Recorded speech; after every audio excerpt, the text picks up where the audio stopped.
एक बार महात्मा बुद्ध किसी नगर से गुजर रहे थे।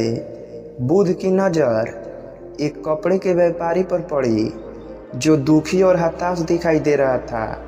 बुद्ध चलकर उनके पास गए और पूछा कि हे भंते, तुम इतने उदास क्यों हो? अगर तुम मुझे अपनी चिंता का विषय बताओ तो मैं तुम्हारी कुछ मदद कर सकता हूँ। कपड़े के व्यापारी ने बुद्ध को प्रणाम किया और उनको अंदर बुलाया।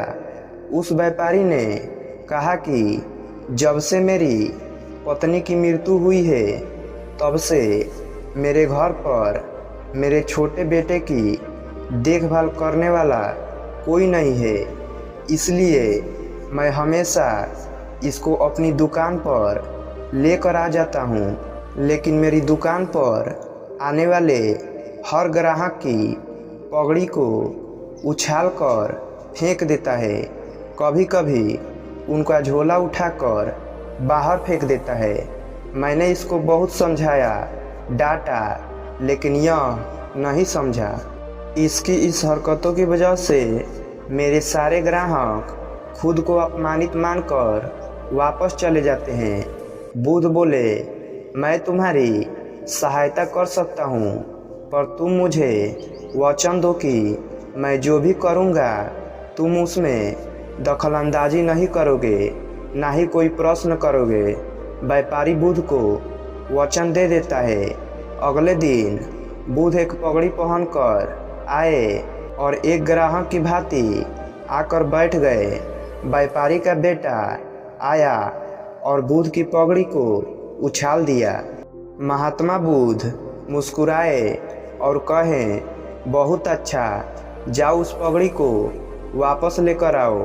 वह बच्चा दौड़ कर गया और पगड़ी को लाकर बुद्ध को दे दी। अगले दिन बुद्ध एक कुल्हाड़ी और एक लकड़ी लेकर आए।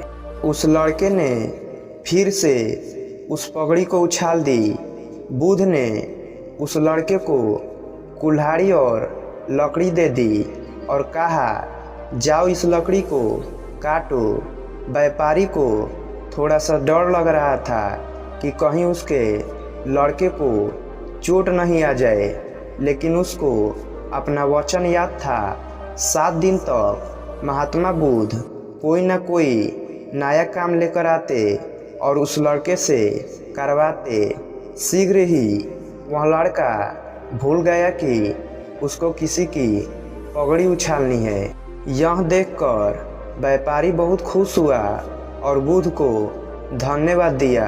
दोस्तों, मुझे पता है कि इस कहानी का और मन के वश का कोई विशेष संबंध नहीं है, लेकिन पहले आप इस तर्क को समझ लीजिए। अगर हम अपने मन को अपने हिसाब से काम नहीं करवाएंगे तो मन अपने हिसाब से काम करेगा। अगर हम चाहें तो मन वश में हो सकता है। यदि मन को हम अपने अनुसार चलाएं, मन 2 तरीकों से कार्य करता है। मन अपने हिसाब से काम कर सकता है या मन को हम अपने हिसाब से काम करवा सकते हैं। बुद्ध से मिलने से पहले उस लड़के का मन और दिमाग अपने हिसाब से अनियंत्रित रूप से काम कर रहा था, लेकिन बुद्ध ने उस लड़के को अपने अनुसार काम करवाए, जिससे उसकी आदत ही बदल गई।